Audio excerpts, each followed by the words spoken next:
আমি এখন আছি চট্টগ্রামের এক প্রাচীন পুণ্যভূমি মহামুনি মন্দির প্রাঙ্গণে, যেখানে ইতিহাস আর বিশ্বাস আজও পাশাপাশি হাঁটে। এই বৌদ্ধ মন্দির এই অঞ্চলের বেশ পুরনো বৌদ্ধ মন্দির এটা, এবং মহামুনি বৌদ্ধবিহার আর একটা আছে সম্ভবত। এই দুইটাই সবচেয়ে প্রাচীন।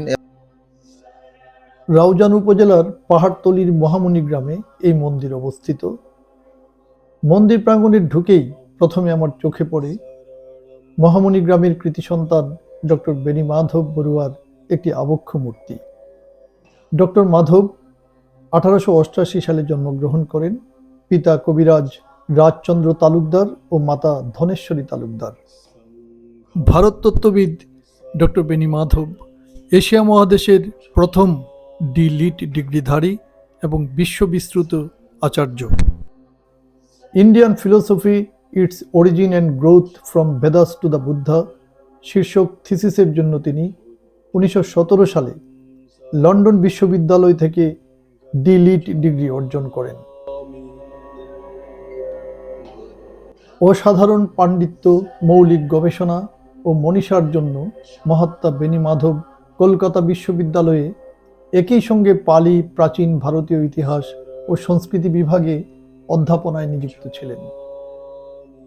মহামুনি বিহারের সুশৃঙ্খল স্থাপত্য, স্নিগ্ধ ও প্রশান্ত পরিবেশ আর এক ধরনের নীরব সৌন্দর্য, যা শব্দের চেয়ে অনুভবে বেশি ধরা দেয়।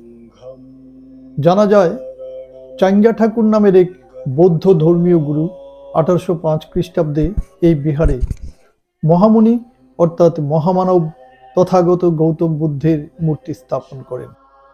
পরবর্তীকালে মং রাজা কুঞ্জ ধামাই 1842 সালে এই মন্দির নির্মাণ করেন। মন্দিরের আয়তন 15 একর 65 শতক। এই ভূমি দান করেন মানিকছড়ির মং রাজা পরিবারের পক্ষে মিস্টার মংচেন মং রাজা। এই মন্দির শুধু উপাসনার স্থান নয়, এটি বৌদ্ধ ধর্মাবলম্বীদের কাছে এক গভীর আস্থার কেন্দ্র। দেশ বিদেশ থেকে ভক্তরা আসেন এখানে শান্তি, প্রার্থনা আর আত্মশুদ্ধির আশায়।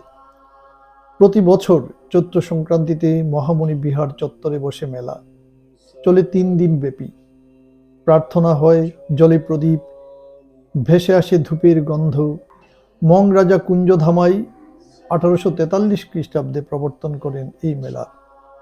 ধর্মীয় উৎসবের পাশাপাশি এই মেলা হয়ে ওঠে আদিবাসী ও বাঙালির মিলন মেলা, যেখানে ধর্ম, সংস্কৃতি আর লোকজ জীবনের স্বাভাবিক প্রবাহ এক হয়ে যায়।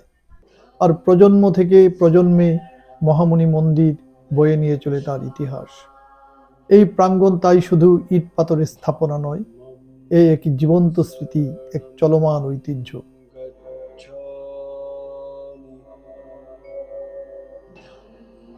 প্রাচীন বৌদ্ধ মন্দিরে এসে তোমার অনুভূতি একটু বলো। বৌদ্ধ মন্দিরে এসে আমি অভিভূত।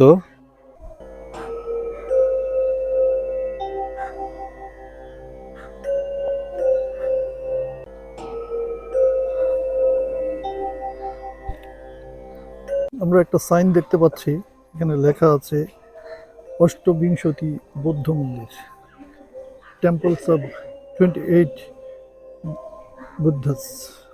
পরের পর্বে আমরা যাব চাঙ্গা ঠাকুর উদ্যান আর 28 বৌদ্ধ টেম্পলের পথে, যেখানে এই ইতিহাস আরো বিস্তৃত হয়ে ধরা দেয়।